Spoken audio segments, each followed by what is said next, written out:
السلام علیکم ورحمۃ اللہ وبرکاتہ۔ بسم اللہ الرحمن الرحیم۔ ادارہ کہف الایمان ٹرسٹ صفدر نگر حیدرآباد کی جانب سے 12 روزہ آن لائن تصحیح و تدریس کورس شروع کیا جا رہا ہے۔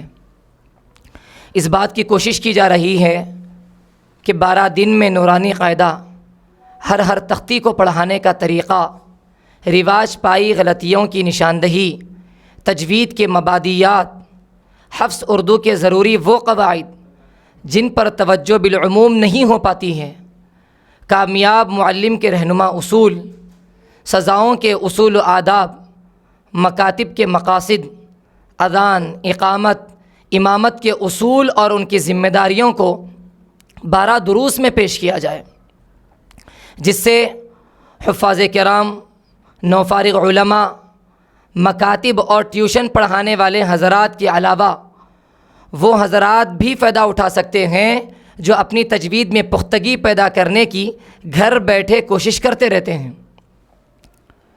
جو حضرات تجوید سے اچھی طرح واقف نہیں ہیں، انہیں تجوید کی شد بد نہیں ہے، انہیں چاہیے کہ وہ ان تمام دروس کو اور ویڈیوز کو اطمینان سے سنیں، اور جو حضرات تجوید کی شد بد رکھتے ہوں، تجوید کو اچھی طرح جانتے ہوں، تو وہ بھی ان ویڈیوز کو قدر رفتار سپیڈ موڈ میں رکھتے ہوئے اس سے استفادہ کر سکتے ہیں۔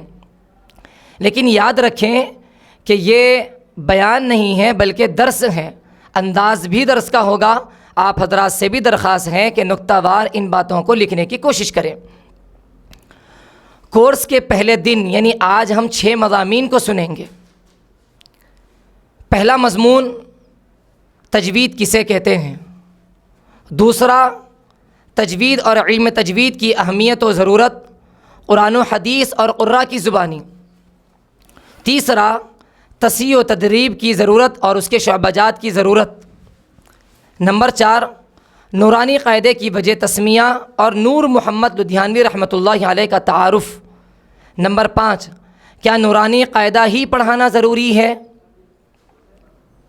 اور نمبر 6 اساتذہ کرام کے لیے ابتدائی بنیادی چند گزارشات۔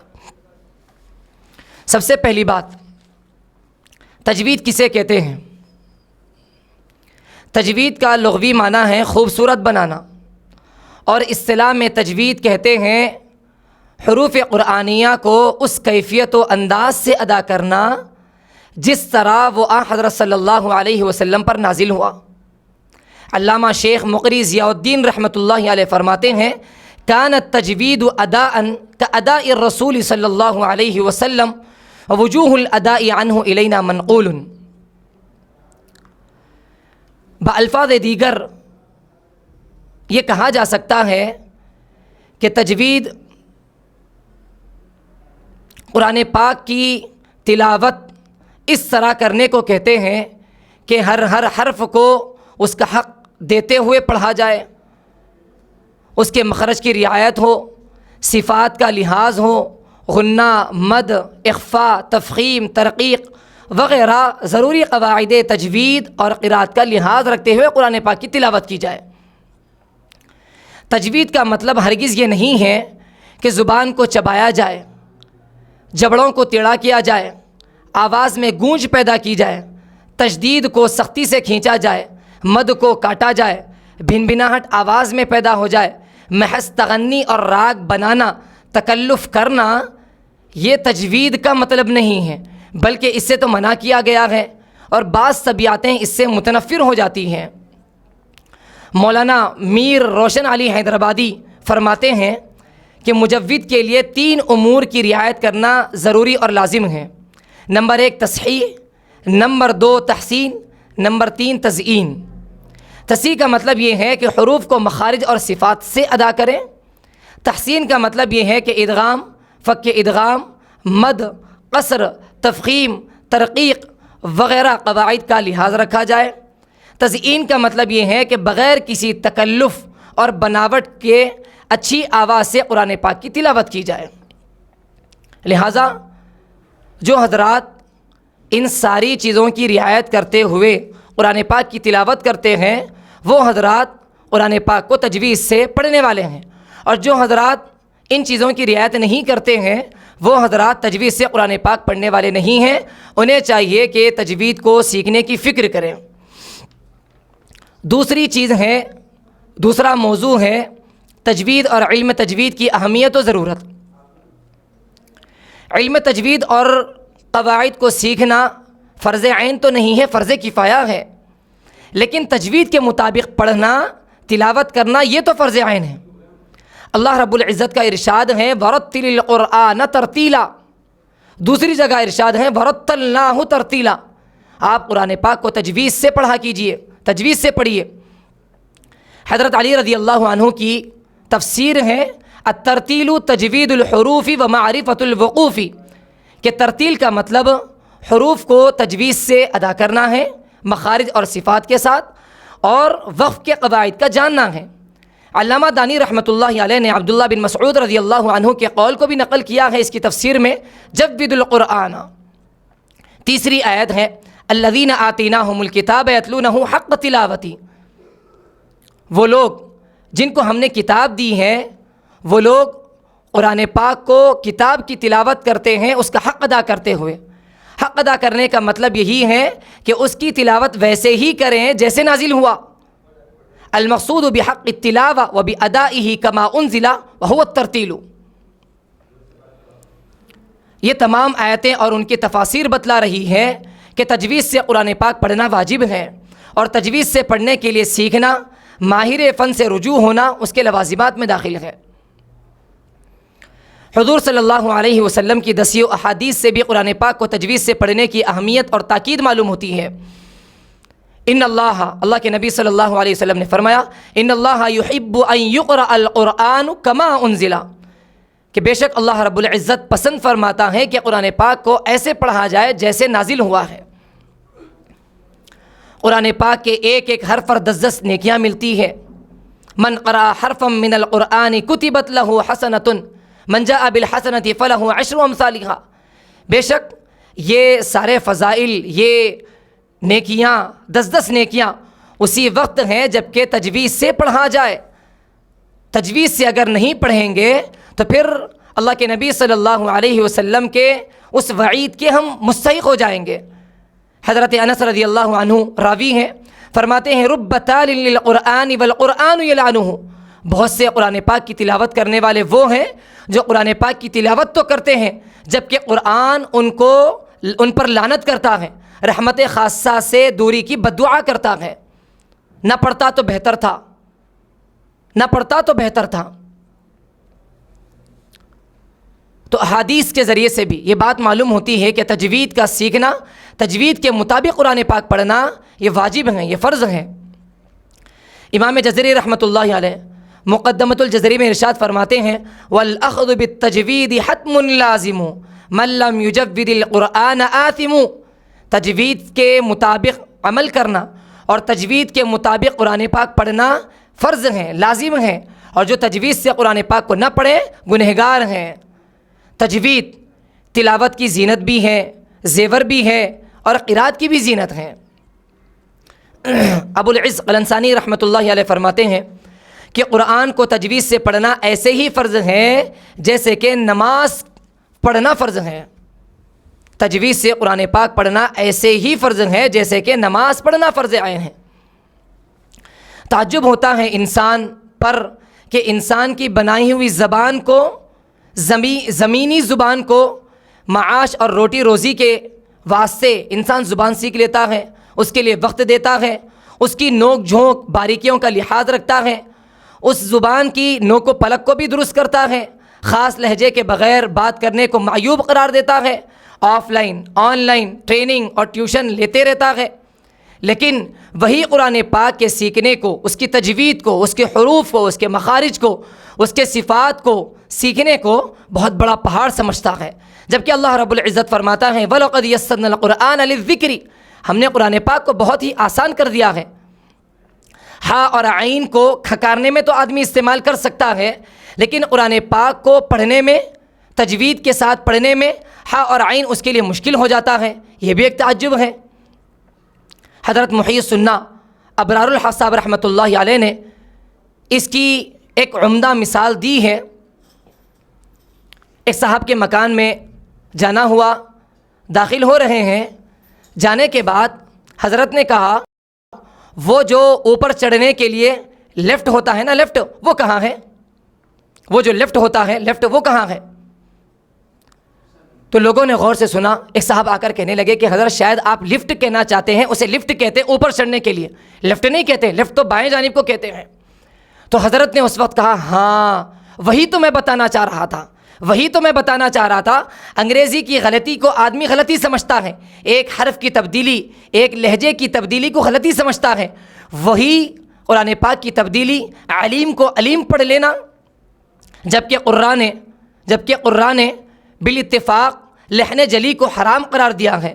حرف کو بدلنا یا کسی حرف کو حرکات کو کھینچ کر پڑھنا، مد کو نہ کھینچ کر پڑھنا، مشدد کو مخفف کو مشدد پڑھنا، یہ ساری کی ساری چیزیں لحن جلی میں داخل ہیں اور یہ بالاتفاق حرام ہے۔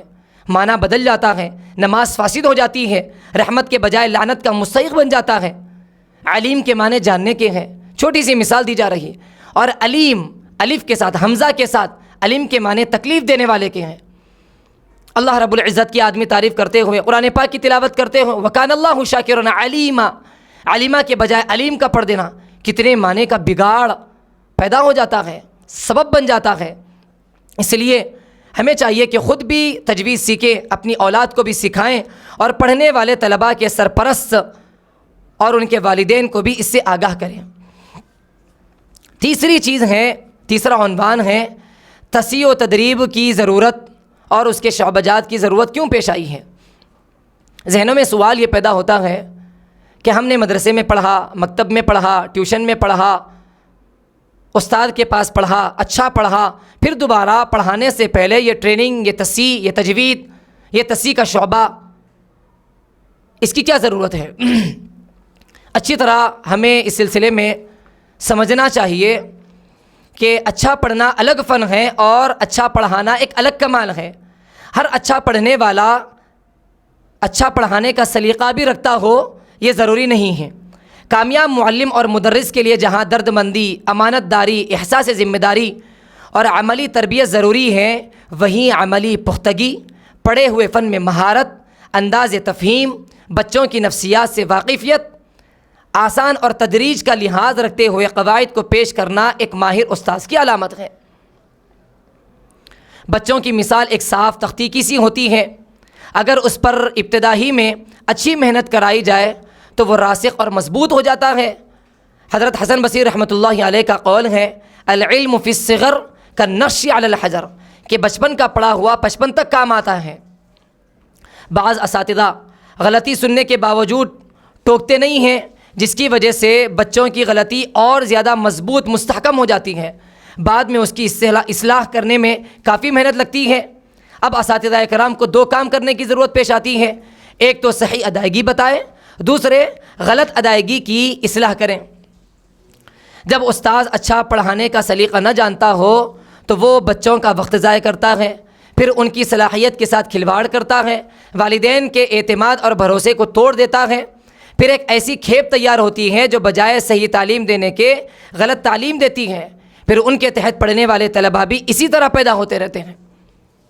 اس لیے جگہ جگہ کیمپ اور تصحیح کے شعبے قائم کیے جا رہے ہیں تاکہ ان کی پہلے ٹریننگ ہو جائے، تنقیح ہو جائے، تجربات پیش کیے جاتے ہیں۔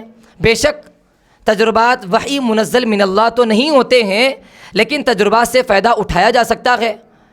تجربہ کر کے سیکھنے کے بجائے سال ہر سال سے اپنی زندگی کو کھپانے والے حضرات کے تجربات سے فائدہ اٹھانا ہی عقل مندی محسوس ہوتی ہے۔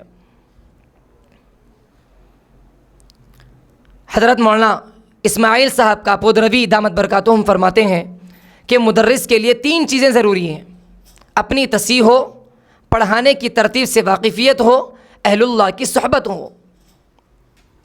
یہ بھی فرماتے ہیں کہ مکتب سے پہلے اپنے مدرس کو اعلیٰ بناؤ، مکتب اعلیٰ بنے گا، لوگ مدرس کی تبدیلی کے قائل نہیں ہیں، ہم لوگ مدرس کی تبدیلی کے قائل نہیں ہیں، مدرس میں تبدیلی کے قائل ہیں۔ ایک بات تو یہ ہوئی۔ دوسری دوسری طرف ہمیں یہ بھی غور کرنا چاہیے کہ جب پڑھے ہوئے فنون اور علوم میں بصیرت کا فقدان ہو جائے، تردد اور جھجک رہ جائے، یا اہمیت سے توجہ سے نہ پڑھا گیا ہو نہ پڑھایا گیا ہو، علمی تنزلی جس فن میں ہوتی ہیں اس فن کے تخصص کا شعبہ جات شروع ہو جاتے ہیں۔ قریب زمانے میں تجوید کو اسکولوں میں داخل کیا گیا، جو کہ زمانے کی ضرورت تھی، لیکن اسے ثانوی درجہ دیا گیا، یا خاطر خواہ توجہ نہیں دی گئی، بڑوں کی سرپرستی نہ رہی، امتحانات کی کمی رہی، پڑھانے والوں کی دیگر مصروفیات، کاروبار، رسمیت، نصاب کی تکمیل کی فکر رہی، یا بچوں کی طرف سے لاپرواہی، یا والدین کا تعاون نہ رہا۔ بہت سی ایسی وجوہات ہو سکتی ہیں جس کی بنا پر ہمارے پڑھانے میں کمزوری پائی جا رہی ہے، جس کے لیے یہ شعبہ جات قائم کیے گئے ہیں، قائم کیے جا رہے ہیں۔ ایسا ہرگز نہیں ہے کہ جتنے بھی تخصصات میں پڑھنے والے ہیں وہ سارے کے سارے صلاحیت کا فقدان رکھتے ہیں، ایسا ضروری نہیں ہے۔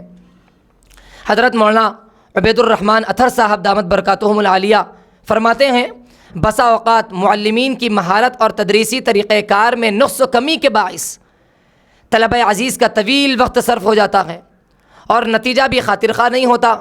بعض اساتذہ برسوں سے تدریسی خدمت انجام دے رہے ہیں، لیکن نورانی قاعدے کے شروع میں لکھی ہوئی طریقہ تعلیم کی ہدایت سے بھی بے خبر ہیں۔ اس لیے ضروری ہے کہ مدارس کے اساتذہ کرام و ذمہ داران اس پر خاص قسم کی توجہ دیں۔ تو یہ وجہ ہیں تصحیح کے شعبہ جات کے قائم کیے جانے کے۔ اس کے علاوہ اور بھی وجوہات ہو سکتی ہیں۔ چوتھا ہمارا عنوان ہے نورانی قاعدے کی وجہ تسمیہ اور نور محمد لدھیانوی رحمۃ اللہ علیہ کا تعارف۔ نور محمد حقانی لدھیانوی رحمۃ اللہ علیہ 1272 ہجری میں 1856 عیسوی میں پیدا ہوئے۔ لدھیانہ کے اندر دہلی، کانپور، لکھنؤ کے مدارس میں علم دین حاصل کیا۔ علم حدیث شیخ احمد علی سہارنپوری رحمۃ اللہ علیہ سے حاصل کیا۔ فراغت کے بعد قرآن اور علم دین کی خدمت کے لیے اپنے آپ کو وقف کیا۔ نور علی نور نامی رسالہ جاری کیا۔ مطبعہ حقانیہ نامی ایک پریس کھولا۔ اپنے والد حافظ علی محمد کے شروع کیے ہوئے لڑکیوں کے مدرسے کو ترقی دی، اس کا نام مدرسہ حقانیہ رکھا۔ حفظ و تجوید کا شعبہ قائم کیا، ملک میں گویا ایک مثالی مدرسہ قائم کیا اور ایک قابل تقلید نظام چلایا۔ پھر اس کے بعد اس کی شاخیں چلتی رہی، پھیلتی جاتی رہی، اس کا نام ام المدارس رکھا۔ نورانی قاعدے کو انہی کی طرف منسوب کیا گیا۔ ان کا مرتب کیا ہوا یہ رسالہ ہے۔ پانچواں ہمارا عنوان ہے نورانی قاعدہ پڑھانا ہی کیا ضروری ہے؟ ذہنوں میں سوال یہ بھی پیدا ہوتا ہے، کیا قرآن پاک کی تجوید سیکھنے کے لیے، قرآن پاک کو تجوید سے پڑھنے کے لیے نورانی قاعدے کا پڑھانا ہی ضروری ہے، یا اس کے علاوہ جو اور بہت سارے قواعد ہیں، قاعدے ہیں، وہ بھی پڑھا سکتے ہیں؟ نورانی قاعدہ تو قرآن پاک کو تجوید سے پڑھنے، اس کے حقوق کی رعایت کرتے ہوئے پڑھنے کے لیے سکھانے والا ایک قاعدہ ہے، ایک ذریعہ ہے، جس کو نور محمد لدھیانوی رحمۃ اللہ علیہ نے مرتب کیا۔ لیکن یہ قاعدہ اس قدر مفصل نہیں تھا جیسا کہ آج 27 اور 28 سختیوں پر مشتمل ہے۔ تقریباً 8-10 سختیوں پر مشتمل تھا۔ پھر حضرت محی السنہ رحمۃ اللہ علیہ کے تحت اور ان کی نگرانی میں ہردوئی اکابر علماء نے اس میں 4 چاند لگائے، صفات عارضہ، محسنہ، اخفاء، ادغام، اقلاب، مد والی تختیوں کا اضافہ کیا۔ تقریباً یہ قاعدہ بہت سے ممالک میں یہ قاعدہ رائج ہے، ہمارے علاقے کے اندر بھی رائج ہے، اس لیے اسے پڑھایا جا رہا ہے۔ آج بھی اس قاعدے کی تسہیل، حسن ترتیب، اضافہ، حذف وغیرہ کا کام اکابر علماء اپنی نگرانی میں کر رہے ہیں۔ اس سے پہلے یسن القرآن چلا کرتا تھا، جس کے اندر بھی تقریباً 6-8 تختیوں کے برابر تختیاں تھیں۔ مشہور ہے کہ وہ قادیانی کا لکھا ہوا ہے۔ لیکن اس کے علاوہ جتنے بھی قواعد بمبئی کی دینیات یا جتنے بھی قواعد جس نام سے بھی موسوم ہوں، پڑھائے جاتے ہوں، پڑھائے جا سکتے ہیں معتبر علماء کی نگرانی میں تیار کیا ہوا اگر رسالہ ہے، تجوید کا بنایا ہوا ہے تو اسے ضرور پڑھ سکتے ہیں۔ نتیجے پر اصرار ہے، طریقہ کار پر اصرار نہیں ہے۔ نتیجہ تو بس یہ ہے جو بھی قاعدہ پڑھائیں آپ، قرآن کو تجوید سے پڑھنا آ جائے، قرآن کو تجوید سے پڑھنا آ جائے۔ اب آخری ہمارا عنوان ہے آج کے درس کا، اساتذہ کرام کے لیے بنیادی ضروری ابتدائی چند گزارشات۔ پورے نورانی قاعدے میں ان چیزوں کا خاص طور پر ہم لحاظ رکھیں گے بچوں کو پڑھانے میں، تو بچوں کی تجوید بہت ہی زیادہ کم وقت میں بہتر سے بہتر بن سکتی ہے۔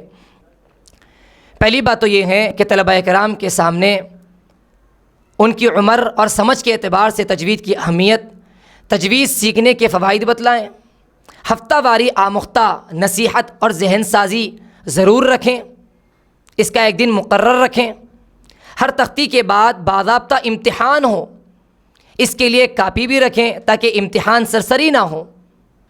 حضرت مولانا عبید الرحمن اطہر صاحب دامت برکاتہم العالیہ فرماتے ہیں اصل امتحان ششماہی سالانہ نہیں ہے، اصل امتحان تو ہر تختی کے بعد اور ہر پارے کے بعد ناظرہ اور حفظ میں دلایا جانے والا امتحان ہی اصل امتحان ہوتا ہے۔ بہت سارے ٹیوشنز کی جگہوں میں بہت سارے مکاتب پڑھانے والے حضرات اپنے اپنے مکتبوں میں امتحان کا نظم نہیں رکھتے ہیں، ٹیوشن پڑھانے والے حضرات بھی، تو ہوتا یوں ہے 15-20 تختیاں جب گزر جاتی ہے، اس کے بعد کی جب تختیاں شروع ہوتی ہے تو یوں محسوس ہوتا ہے کہ جیسے بچہ پہلی تختی پڑھنے سے پہلے اس کی کیفیت تھی وہی کیفیت اب بھی ہے، وہی غلطیاں جا رہی ہیں جو غلطیاں اس کی تختی نمبر 1 میں تھی، غلطیوں کا اعادہ ہو رہا ہے۔ اس لیے جب تک دوسرے سے تصویب نہ ہو جائے، اطمینان نہ ہو جائے اور بچے کو امتحان کا ڈر جب تک نہ بٹھایا جائے تب تک اس کا سبق آگے نہ بڑھایا جائے۔ اسی طریقے سے تیسری بات یہ ہے طلباء کرام کو سبق اساتذہ کرام خود پڑھائیں اور خود سنیں۔ بہت بڑی غلطی ہو جاتی ہے کہ اساتذہ کرام سبق ٹک لگا کر ہٹ جاتے ہیں، آپ کو یہاں تک لگا کر یہاں تک یاد کر کے آنا ہے، کل کا سبق یہاں تک ہے، پڑھاتے نہیں ہیں تو بچہ لامحالہ گھر میں یاد کرے گا یا بچوں سے سن کر یاد کرے گا۔ استاد پڑھائے گا تجوید سے پڑھائے گا، بچوں سے سنے گا تو اس قدر تجوید کے ساتھ پختگی کے ساتھ بچے نہیں پڑھتے ہیں جو استاد پڑھتا ہے۔ تو اس لیے سبق استاد پڑھائیں اور سبق استاد خود سنیں۔ ہر تختی کو پڑھانے سے پہلے اس کے جو ہدایات بتائے جائیں گے اور جو نورانی قاعدے کے اندر ہدایت ہیں اس کو ضرور سنیں اور اس کو ضرور پڑھیں۔